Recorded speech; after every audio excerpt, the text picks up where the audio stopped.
Today we're going to talk about what a cell is and just basic information about animation. So a cell is short for celluloid, refers to the piece of plastic that a cartoon is drawn onto, and it's either made with nitrate cellulose or acetate. And the nitrate cellulose is really old cells, and then newer cells are painted on acetate. And for every 24 cells is 1 second. So there are 24 cells used per second, generally speaking. Car cam, hi.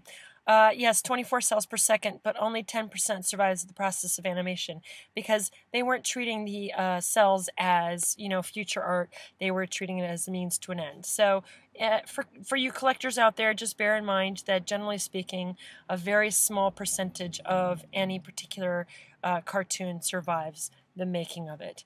And also there are certain scenes that everybody on the planet wants, and that's why animation becomes so incredibly valuable. Okay.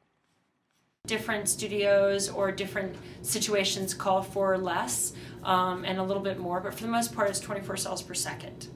Then, the way a cell is used in animation is they have an original drawing and they put it on a pegboard which holds the drawing still at the bottom. There are peg holes. They put it on a pegboard, and then they draw the original drawing onto a piece of paper. And they put the piece of plastic, the cell, on top of the drawing, and they trace the outline of the character onto the surface of the cell, either by hand or with a machine from above called a xerographic machine, which was invented around the time of 101 Dalmatians in 1960, although there were some test cells used for Sleeping Beauty. Then they take a copy of the original drawing onto the cell with the xerographic machine, or they trace the outline of the character onto the surface of the piece of plastic with different colors of ink, sometimes crazily high numbers of ink colors, as if you look at Maleficent from Sleeping Beauty, huge number of inks used for that. Then they turn around the piece of plastic and they color the main parts of the character on the back with different colors of paint. So the ink is on the surface, or the xerographic line is, the outline is on the surface, the paint is on the back, and then they take a picture of it on the original background from above with a machine that in tiny increments of movement makes the illusion of movement that is animation. So the cells, the production cells, cell, short for celluloid, is what they photograph in the making of the cartoon. So when you walk into an art gallery and you see cells, what you're seeing is what they actually photographed, if it's a production cell, what they actually photographed in the process of making a cartoon.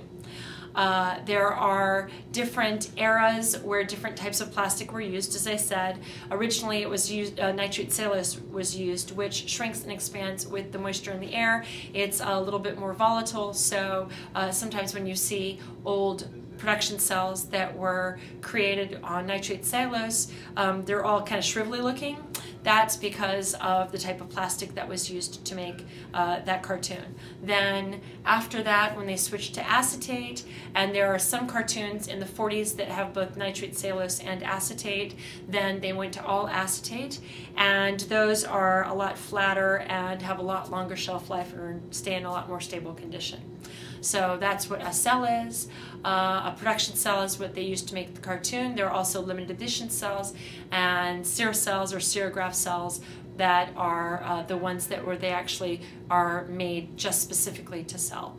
So that's what a cell is. Okay.